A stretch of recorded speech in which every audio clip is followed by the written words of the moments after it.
مگر ہومیوپیتھک میں 10⁻⁴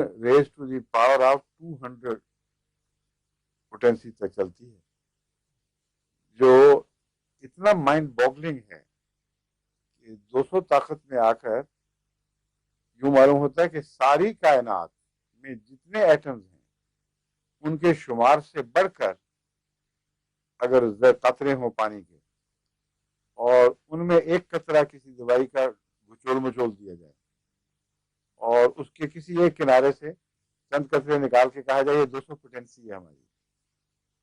کوئی مان جائے گا اس میں کچھ ہے؟ لیکن اگر ہوش میں اور شیر بیگم کے گھٹنے کی درد جو ہے وہ بڑھ جائے اور ورم کم ہو جائے تو بتائیں یہ کیا ہو رہا ہے؟ انبلیویبل، لیکن مجبوری ہے، ماننا پڑتا ہے، نظر آ رہا ہے، مشاہدے کا کون انکار کرے گا؟ بس اس لیے میں یہ باتوں بیچ میں آپ کا وقت لے لیتا ہوں تاکہ جب غور کریں تو کائنات پر جو خالق کی نسبت خالق کے وجود پر اور اس کی صنائی پر جو کائنات